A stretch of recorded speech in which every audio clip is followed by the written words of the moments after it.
25 साल से भी ज्यादा समय हो गया अनवरत रूप से, जब नए नए हम लोग भी बिल्कुल राजनीति के क्षेत्र में पदार्पण कर रहे थे, उस समय से मैंने देखा कि फोटो खींचना, और बहुत सारे साथियों से हम कहते थे कई बार, अरे बड़ा कार्यक्रम होता था पार्टी का मनोज भैया, तो कहते थे हमारा नाम भी लिख देना भैया, हम भी थे इसमें। तो वो सब हमारे नेगी जी बैठे हैं उधर, वो पीछे कई सारे साथी हमारे को ले रहे।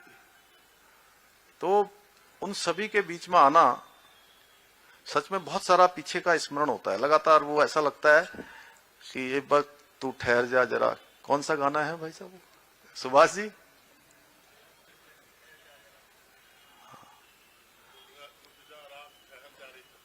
ये बहुत बढ़िया।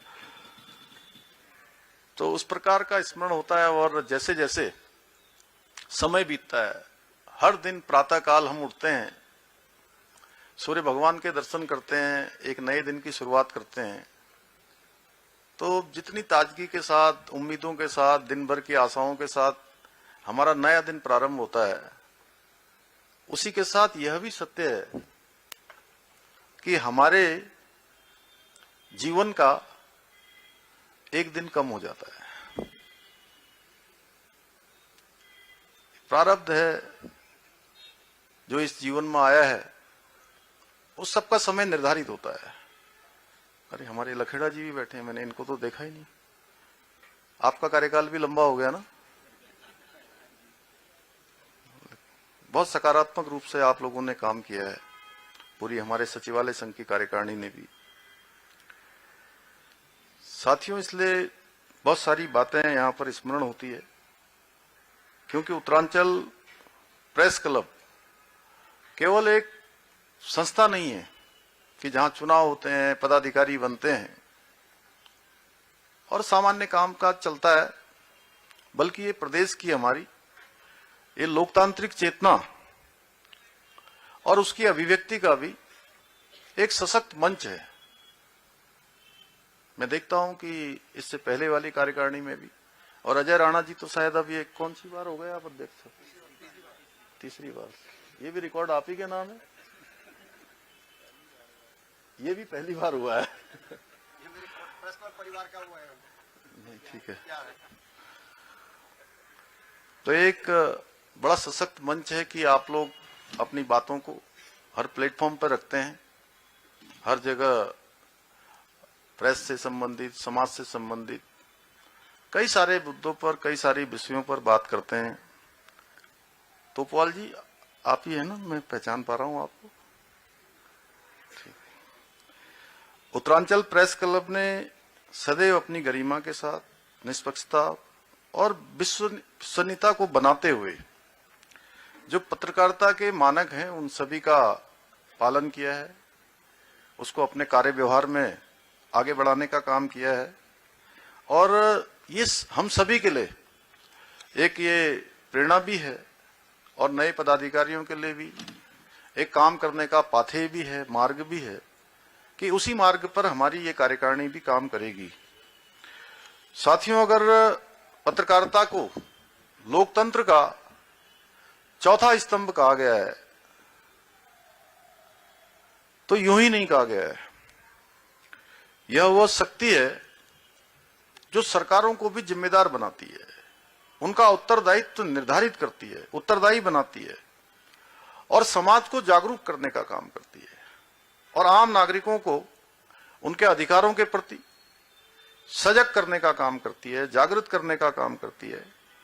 स्वतंत्र, जागरूक और जिम्मेदार पत्रकारिता सरकार और जनता के बीच एक मजबूत सेतु का काम करती है और समन्वय का काम करती है, उनको जोड़ने का भी काम करती है और संवाद स्थापित करने का एक माध्यम भी बनती है। साथियों, पत्रकार केवल समाचार का संकलन करना इतना भर वाला नहीं है, बल्कि समाज का वो दर्पण है जिसके साथ जन आकांक्षाएं भी जुड़ी हैं, उनकी आवाज है और एक व्यवस्था को दिशा देने वाला प्रहरी भी है। वो समाज की जागरूक आवाज है और समाज के बीच में, अपने लोगों के बीच में अपनों की आवाज कैसे पहुंचे, उसका एक बहुत बड़ा माध्यम हमारे पत्रकार साथी होते हैं। सरकार की जन कल्याणकारी योजनाओं को जनता तक पहुंचाना हो, जनता की समस्याओं को सरकार तक लाना हो, इन दोनों महत्वपूर्ण दायित्वों का निर्वहन आप जैसे हमारे सभी कर्तव्यनिष्ठ पत्रकार साथियों के मजबूत कंधों पर है। मुझे प्रसन्नता है कि आप सभी लोग अपनी इस जिम्मेदारी को पूरी निष्ठा के साथ, पूरे समर्पण के साथ, ईमानदारी और प्रतिबद्धता के साथ निभा रहे हैं। इसलिए मैं आज के अवसर पर केवल बधाई जीतने वालों को या चुने हुए लोगों को ही नहीं दे रहा हूं, मैं आप सभी लोगों को अपने हृदय से आप सबका अभिनंदन करता हूं। आप सभी को मैं बहुत बधाई देता हूं कि आप चाहे कोई भी स्थिति हो, परिस्थिति हो, लगातार अनवरत रूप से इस काम को आगे बढ़ाने का काम करते हैं। लेकिन आज के समय में कुछ चुनौतियां भी हमारे सामने हैं। जैसे डिजिटल युग में जब सोशल मीडिया के माध्यम से फेक न्यूज और भ्रामक सूचनाएं बहुत तेजी से फैल रही हैं, उसको मैं फैब्रिकेटेड भी बोलता हूं। कुछ लोग उठा भी लेंगे, अभी इसमें से रिकॉर्ड हो रहा होगा, जहां उनको उसको उपयोग करना होगा वहां कर लेंगे, जहां उनको अपनी टीआरपी बढ़ानी होगी, कुछ लोगों को दिखाना होगा, कुछ लोगों को खुश करना होगा, कुछ को नाराज करना होगा, अपने अपने हिसाब से उपयोग कर लेंगे। मैं बहुत ज्यादा उस पर ध्यान भी नहीं देता हूं, लेकिन मैं केवल आप लोगों के स्मरण के लिए बता रहा हूं, क्योंकि ये एक ऐसा स्थान है जहां पर इतने सारे लोग, और मैं कह सकता हूं कि पूरे पत्रकारों के प्रतिनिधि यहां पर हैं। सबसे उच्च फोरम हमारा यहां पर है। इसलिए मुझे लगता है कि मुझे जरूर ये बात कहनी चाहिए। ऐसे समय में आपकी जो भूमिका है वो बहुत महत्वपूर्ण हो जाती है। पहले से भी कहीं ज्यादा जिम्मेदारी आप सबकी बन जाती है। सही तथ्यों के साथ निष्पक्ष और जिम्मेदार रिपोर्टिंग ही समाज को भ्रम से बचा सकती है। आखिर लोगों का भरोसा भी कायम रहना चाहिए, यह भी हम सबकी जिम्मेदारी है। इतिहास साक्षी है कि उत्तराखंड के पत्रकारों ने हर चुनौतीपूर्ण परिस्थिति में संवेदनशीलता और साहस के साथ पत्रकारिता धर्म का निर्वहन किया है। और मैं जब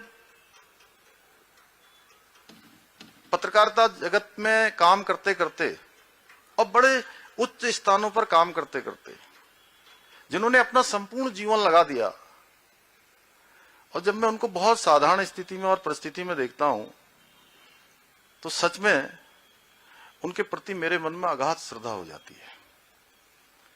मैं किसी एक का नाम लूंगा तो बहुत सारे लोगों के साथ ये नाइंसाफी होगी, लेकिन मैं ऐसे लोगों से भी मिलता हूं। सच में उनको देखकर, उनके जीवन को देखकर मुझे ऐसा लगता है कि जीवन में अगर आप अच्छा काम करते हैं, जीवन में आप सच्चाई से काम करते हैं, ईमानदारी से काम करते हैं, तो लोगों के दिलों में आपकी जगह बनती है। आप भले ही उसके लिए आपको बहुत सैक्रिफाइस करना पड़ता है।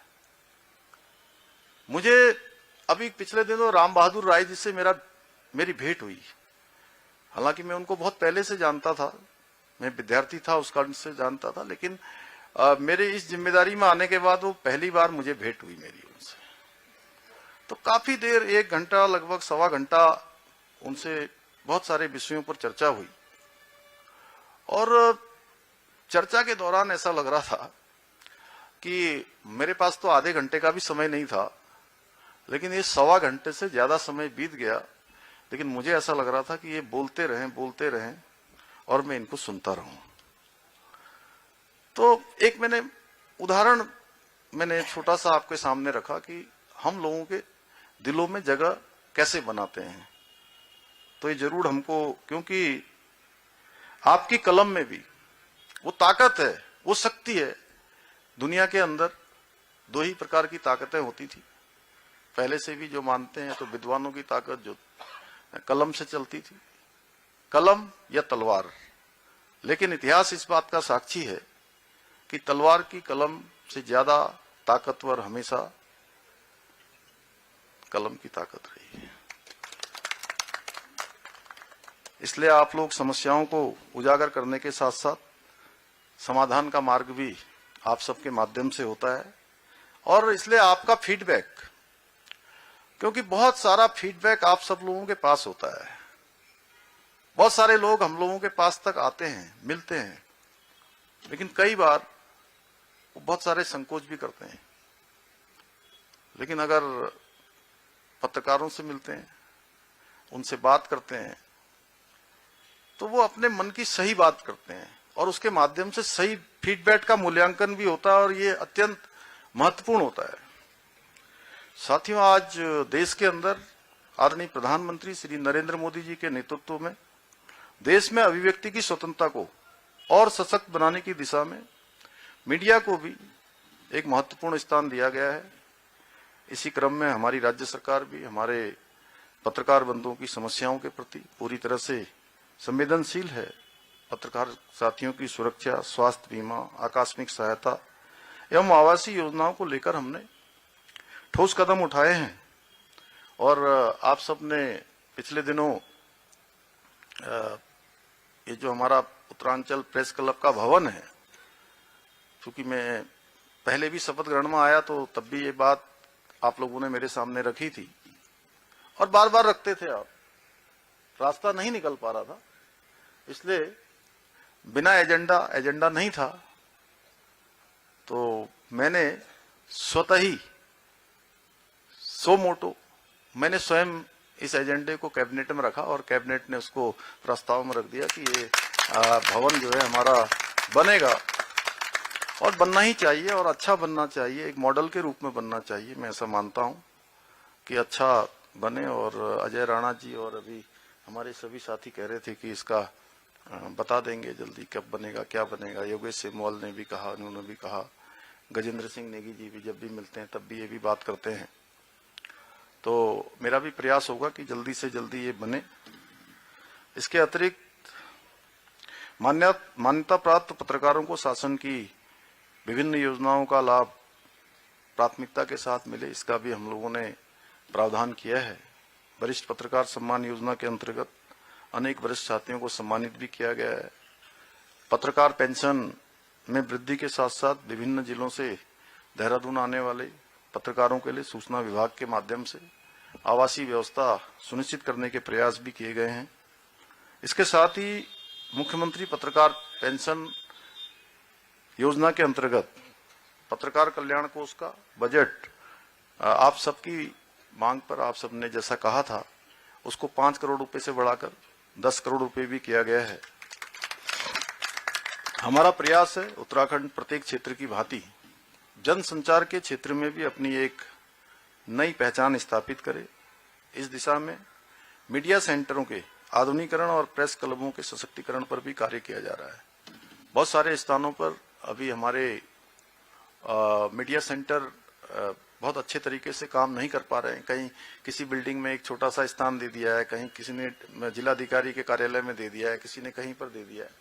तो हमने इस बार के जो अभी हमारा सामान्य बजट 26-27 का आने वाला है उस बजट में इसका प्रावधान किया है। अनुपूरक बजट में भी इसका प्रावधान किया था, जिससे कि आने वाले समय में हमारे पत्रकार साथियों को अन्य जिलों में भी इस प्रकार की सुविधाएं आसानी से मिल सकें, वो अपने कामों को आगे बढ़ा सकें। आप सभी के सहयोग और मार्गदर्शन से हमें पूरा विश्वास है कि आने वाले समय में उत्तराखंड पत्रकारिता का भी एक प्रमुख केंद्र बनेगा और देश में एक आदर्श स्थापित करेगा। साथियों, हमारी सरकार उत्तराखंड को देश का श्रेष्ठ राज्य बनाने के अपने विकल्प रहित संकल्प के साथ निरंतर कार्य कर रही है। और आप देखते होंगे कि जब मैं अपनी बात पूरी करता हूं तो हमेशा विकल्प रहित संकल्प की बात करता हूं। ऐसा संकल्प जिसमें कोई विकल्प नहीं है, और संकल्प में विकल्प ना आना ही संकल्प का पूरा होना है, संकल्प का सिद्ध होना है। यदि संकल्प में विकल्प आ गया तो हमारे जो रास्ते हैं वो भटक जाते हैं, मंजिल जो है हमसे ओझल हो जाती है। सपने हमसे रूठ जाते हैं, लक्ष्य हमारा दूर हो जाता है। इसलिए संकल्प में विकल्प को नहीं आने देना है। उत्तराखंड को हिंदुस्तान का श्रेष्ठ राज्य बनाना है। मुझे पूरा विश्वास है कि इस संकल्प को पूरा करने में हमारे सभी पत्रकार बंधुओं का सहयोग हमें इसी प्रकार निरंतर मिलता रहेगा। साथ ही मैं आप सबको यह भी विश्वास दिलाता हूं कि राज्य के अंदर बहुत सारे हमारे बहुत सारे इशू ऐसे आते हैं समय समय पर। मैं भी कहना चाहता हूं, इस राज्य के प्रति मेरा भी ऋण है, मेरा भी उत्तरदायित्व है। मैं भी एक सामान्य स्थितियों परिस्थितियों से आज प्रदेश के मुख्य सेवक के रूप में इस जिम्मेदारी पर काम कर रहा हूं। हमारी बहन बेटियों की सुरक्षा कैसे की जानी है, उसके लिए क्या किया जाना है, वो हमारा कर्तव्य है। कोई हमें ये बताने की कोशिश न करे कि हमें बहन बेटियों की सुरक्षा कैसे करनी है, हमारा क्या कर्तव्य है। हम उसको बखूबी करेंगे और हमने पहले भी जो किया है उसको भी आगे भी हम लगातार करते रहेंगे। उसमें कहीं कोई 1% का भी संशय नहीं होगा। और मैं आपको यह भी विश्वास दिलाता हूं कि राज्य सरकार हमारे सभी पत्रकार बंधुओं की स्वतंत्रता, सुरक्षा और सम्मान को सुरक्षित रखने के लिए भी सदैव प्रतिबद्ध रहेगी। इसी संकल्प के साथ एक बार फिर से प्रेस क्लब उत्तरांचल की नवनिर्वाचित टीम को हार्दिक बधाई एवं शुभकामनाएं देते हुए आप सबका धन्यवाद करते हुए मैं अपनी बात समाप्त करता हूं।